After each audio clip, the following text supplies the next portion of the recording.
Selamat datang di channel Indah Kirana, channel tentang alur cerita anime Donghua. Yang suka dengan alur ceritanya, jangan lupa subscribe ya guys, biar gak ketinggalan alur cerita menarik selanjutnya. Tanpa banyak bicara lagi, mari dengarkan alur ceritanya. Semoga terhibur. Bab ke-110, apakah kamu mengancamku? Ancaman Ligan terhadap nyawanya juga menyebabkan Xiaoyan merasa sedikit marah di dalam hatinya. Dalam hidupnya, hal yang paling dibencinya adalah diancam oleh orang lain. Tindakan Ligan benar-benar menyentuh skala kebalikannya. Senyuman dingin terlihat di wajah Ligan saat mendengar perkataan Xiaoyan yang mengandung amarah. Kemarahan Xiaoyan saat ini adalah apa yang dia inginkan. Selama Xiaoyan memiliki kekhawatiran tentang siapapun atau apapun di kota liar kuno, Xiaoyan pasti tidak akan membiarkan kota liar kuno dihancurkan. Selain itu, dia akan bisa tetap aman dan sehat. Adapun soal membunuh Xiaoyan, Ligan secara alami sudah mengingatnya di dalam hatinya. Meskipun dia tidak dapat membunuh Xiaoyan, ada banyak ahli di dunia. Selama dia bisa menambahkan bahan bakar ke dalam api, mereka yang ingin membunuh Xiaoyan secara alami akan berbaris untuk menemukannya. Saat dia memikirkan hal ini di dalam hatinya, senyuman di wajah Ligan menjadi semakin jelas. Tatapannya pada Xiaoyan juga menjadi semakin menghina. Hal ini juga menyebabkan Xiaoyan menjadi semakin marah di hatinya. Selusin kaisar setengah di langit juga melihat kemarahan di hati Xiaoyan. Mereka juga tertawa getir di dalam hati. Pada saat ini, Ligan telah menggunakan metode pertarungan tak tahu malu ini lebih dari selusin kali. Namun bisa dikatakan sukses setiap saat. Hal ini menyebabkan banyak orang yang memiliki kemampuan untuk membunuhnya kembali dengan tangan kosong pada akhirnya. Alasannya adalah karena kota tempat semua orang berada saat ini. Kota liar kuno. Kota liar kuno adalah kota terbesar di wilayah barat daya. Tak kurang dari ratusan ribu warga di dalamnya. Jika seseorang menjumlahkan jumlah orang di kota-kota kecil di sekitarnya, kemungkinan besar jumlahnya tidak kurang dari 800.000 orang. Sebagai kota dengan jumlah penduduk yang begitu banyak, tentu tidak perlu disebutkan betapa makmurnya kota itu. Oleh karena itu, ada banyak orang luar juga. Arus orang harian saja kemungkinan akan melebihi 1 juta. Apalagi, tidak kurang dari 10.000 pakar generasi muda yang keluar untuk berlatih.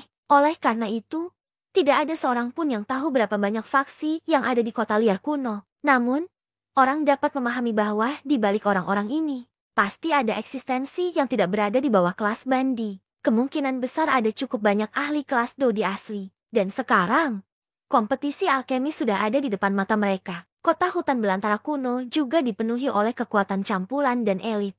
Dapat dikatakan bahwa ia telah mencapai puncak sebenarnya setelah bertahun-tahun. Beratnya masalah ini dapat dilihat secara sekilas. Oleh karena itu, jika Ligan benar-benar menghancurkan dirinya sendiri di kota liar kuno, seluruh kota akan menjadi ketiadaan. Adapun generasi muda dari kekuatan besar itu, mereka pasti akan menghilang dari dunia ini. Pada saat itu akan menjadi saat kematian Xiaoyan. Kematian orang-orang itu pasti akan disalahkan padanya. Xiaoyan juga akan dikejar oleh seluruh wilayah selatan, dan bahkan faksi dari wilayah lain. Namun, ini bukanlah situasi yang ingin dilihat Xiaoyan. Lagi pula, gerbang kuil hantu saja sudah cukup untuk membuat Xiaoyan menderita. Saat ini dia tidak mampu menimbulkan badai sebesar itu.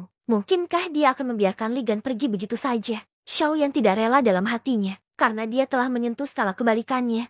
Ligan ini harus mati. Bahkan bandi bintang 8 telah mati di tangan Xiaoyan. Ligan hanyalah bandi bintang 6. Mengapa dia, Xiaoyan, tidak bisa membunuhnya? Namun, setelah beberapa pemikiran, situasi saat ini bukanlah sesuatu yang bisa dilakukan Xiaoyan sesuka hatinya. Sedikit kesalahan akan mengakibatkan dia dimasukkan ke dalam kutukan abadi. Xiaoyan berjuang dalam hatinya sejenak. Dia juga berpikir untuk meminta Guyu dengan paksa menyerang. Sayangnya, satu-satunya tanggapan yang dia terima adalah keheningan yang mematikan. Meskipun Guyu kuat, dia terlalu berprinsip. Saat ini, tidak ada seorang pun di kota liar kuno ini yang dapat mendikte segalanya. Xiaoyan tertawa getir di dalam hatinya. Segel di tangannya berubah saat dia menyerah pada kesempatan untuk membunuh Ligan. Ligan dengan dingin tersenyum sambil menatap Xiaoyan. Pada saat ini, hatinya sangat riang. Dia senang melihat perjuangan batin musuhnya. Musuhnya jelas memiliki kemampuan untuk membunuhnya, namun tidak berani melakukannya. Ini benar-benar membuat hatinya terasa sangat riang. Namun, pada saat berikutnya, segel Xiaoyan yang akan dia ubah tiba-tiba menghilang. Dia mengangkat tangannya dan piringan api di tangannya diarahkan ke Ligan. Di tengah cakram, ada cahaya misterius hitam pekat seukuran ibu jari yang memancarkan cahaya gelap pekat. Mata Li Gan tiba-tiba membelalak saat melihat pemandangan ini. Ekspresi kaget muncul di wajahnya. Dia buru-buru membuka mulutnya dan meraung ke arah Xiaoyan. Anak nakal, apakah kamu benar-benar berniat untuk berubah menjadi abu bersama dengan puluhan ribu orang di kota liar kuno ini? Sudut mulut Xiaoyan memperlihatkan senyuman yang sangat sedingin es ketika dia melihat ini. Suara sedingin es perlahan keluar dari mulutnya. Mulut, aku hanya ingin menghancurkanmu. Mengapa aku harus menyakiti orang yang tidak bersalah? Terlebih lagi, apakah kamu benar-benar berpikir bahwa kamu akan memiliki kesempatan untuk menghancurkan diri sendiri? Ekspresi Li Gan berubah sekali lagi ketika Xiaoyan mengucapkan kata-kata ini. Wajahnya dipenuhi kejutan. Setelah berhenti sejenak, dia akhirnya membuka mulutnya dan bertanya pada Xiaoyan.